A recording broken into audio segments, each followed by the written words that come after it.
Katie Books Productions presents an original podcast, Manhunt, written, produced, and narrated by Earl Sewell.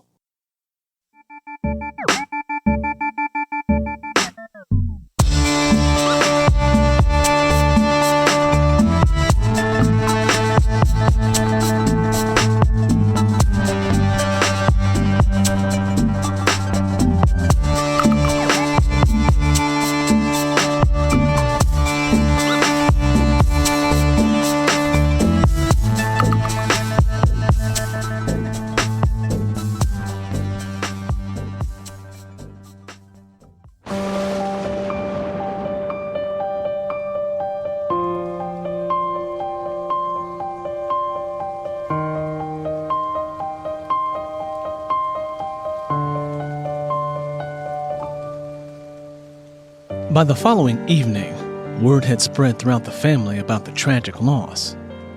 Stacy's parents were on their way from their home in Miami, and neighbors were over offering their help with house cleaning, funeral arrangements, and all other tasks, large and small, which came with the grieving process. There was a gathering of friends from the law enforcement community, both in and out of uniform, who stopped by to offer their support and to assure Marshall that everything possible would be done to catch the hit-and-run driver and bring him or her to justice. "We're going to keep this case in the media and ask the public for as much help as we can," said Taylor, the detective from the Area 2 crime unit. He was speaking to Marshall and Stacy about the investigation process. "I can't believe my baby is gone." Stacy wasn't in the right frame of mind to deal with someone speaking to her about the investigation. Marshall held onto her tightly and allowed her to bury her face in his shoulder and cry at will. He, on the other hand, had begun pushing his grief deep down inside of himself so that he could control the powerful and unpredictable emotions. "Let me assure you, Marshall, that I've got my men on this one. We're not going to let this dirtbag get away," Taylor continued. "Has anyone located the SUV yet?" Marshall questioned, with flames of revenge blazing in his voice and eyes. It was much easier for him to allow the emotions of rage and retribution to come forth rather than his anguish. "Not yet, but trust me, I will not rest until it's recovered. You have my word on it," said Taylor. "Has my mother made it here yet?" Stacy mumbled in Marshall's ear. "I want to see my mother." "She hasn't arrived yet, baby." It tore Marshall apart to see his wife in so much pain. "She's on her way, though," Marshall continued to comfort his wife as best as he could. "Marshall, I feel bad about having to ask you more questions at a time like this, but do you remember the license plate on that vehicle?" "None of the eyewitnesses saw the plate number," Taylor asked.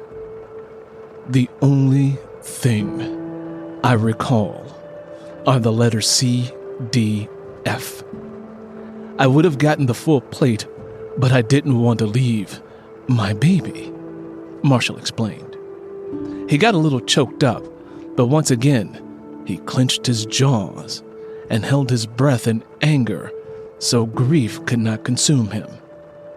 "Well, as you know, every little bit of information will help," said Taylor, trying to be as reassuring as he possibly could. "Help!" someone blurted out. "That's what I'm here for." The loud, raspy voice of Stacy's father entered the room before he did. Captain Theodore J. Coleman was an ex-military man who served the country during the Korean War. He loved to boast about how he'd served under General Douglas MacArthur during the amphibious landing at Incheon, and how he and his unit fought their way into Seoul, South Korea, and recaptured the capital. After the war, Theodore came home and began working in real estate. Years later, he started his own company and over time became independently wealthy. Money, in his mind, could solve anything. Theodore finally invaded the room and stood in the center of the floor where everyone could see him. "Daddy?" Stacy sounded like a frightened adolescent rather than her normal self. "Don't worry, sweet pea. Daddy's going to catch and punish the heathen responsible for this." Theodore made eye contact with everyone in the room. He was a tall man who was well into his 70s with hair the color of snow, which he wore in a military-style crew cut. His eyelids sagged downwards around the outer edges of the sockets, but his eyes were as sharp as a hawk's. June, Stacy's mother, walked into the room and sat down on the other side of Stacy. She hugged her daughter tightly, causing Stacy to erupt and begin sobbing uncontrollably once again. "June, take Sweet Pea in the other room. I'll be there in a moment." Theodore cast his gaze upon Marshall.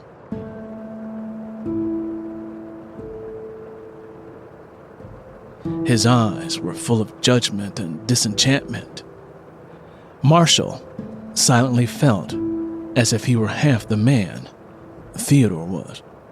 "Soldier, give me a status report." Another thing about Theodore that didn't sit well with Marshall was whenever they had a disagreement about anything, Theodore had a habit of calling him soldier. In a matter of 2 minutes, Theodore had gotten on Marshall's nerves. Theodore had bullied his way into an emotional situation and made it worse. "The police are doing all they can to locate the car and the person who was driving it." Marshall spoke directly to Theodore. "It appears to me like there isn't enough being done to find this heathen." Theodore's voice started trailing off like an old lion who'd lost his ability to roar. "Sir?" Taylor, the detective, spoke. "My men are on it. They're out there now searching the entire city for this vehicle. We're even using media to help get word out to the public. We're confident someone will call in with a tip." "Hogwash!" Theodore blurted out with that raspy voice of his. "People aren't going to call in for free. You've got to give them some incentive. I'm going to offer a $25,000 reward for anyone who can provide information on the heathen responsible for running down my granddaughter. You go and get that out to the media. Let them know money's available. That should get things moving quicker." "All right," Taylor said, in a calm tone, not allowing Theodore to rattle his cage. "I'll make sure the media gets that information." "Good man. We're going to hunt this heathen down and smoke him out." Theodore began coughing and couldn't bring himself to stop. He eventually had to excuse himself and headed into the other room where Stacy and June were. Marshall sat down on the nearby sofa and craned his head down between his shoulders.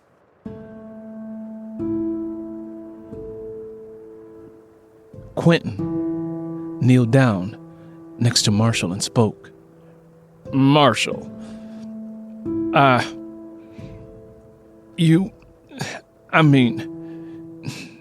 don't let the old man break you down. You need to be strong. Do you hear me?" "I fucked up, Quentin. I fucked up big time, man. And I don't know how to fix this. Marshall blamed himself for everything. Marshall, we're going to do all that we can.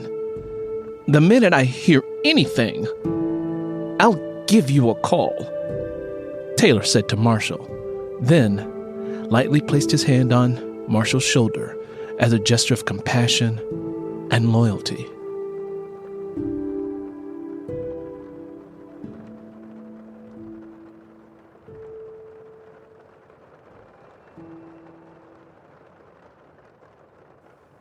Monday morning, Quentin, Marshall, Stacy, June, and Theodore went about the business of making homegoing arrangements for Lena. When all the arrangements were finalized, Lena's services were scheduled to take place on a Thursday morning. By Thursday evening, Lena had been put to rest in grand fashion with plenty of flowers and kind words by friends, schoolmates, and family. The repast, which was at Marshall and Stacy's house, was filled with people who shared fond memories of Lena. By 11 o'clock in the evening, all of the guests had left, with the exception of Stacy's parents, who were staying for a little while longer to offer additional support and comfort. Marshall couldn't sleep at all. He was too wound up and too tense to think about resting. He didn't want to grieve. He wanted to get revenge and vowed to get it one way or another.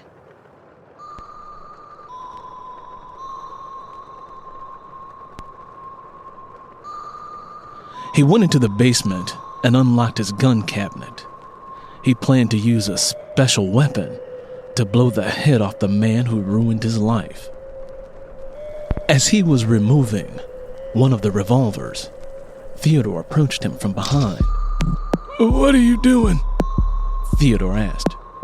"Getting ready," Marshall answered as he set several more weapons down on a nearby countertop. "Getting ready for what?" Theodore asked. "What do you think?" Marshall wasn't in the mood for conversation. "Marshall, don't you say a word to me right now. I don't want to hear it. Just shut up and leave me alone." Marshall picked up his weapons and headed back upstairs. He exited the house and went to his police cruiser. He fired up the squad car and turned on the police radio and listened. He was hoping that someone would say that they found the missing SUV and the fool who was driving it. Because when they did, he planned to issue his own brand of justice.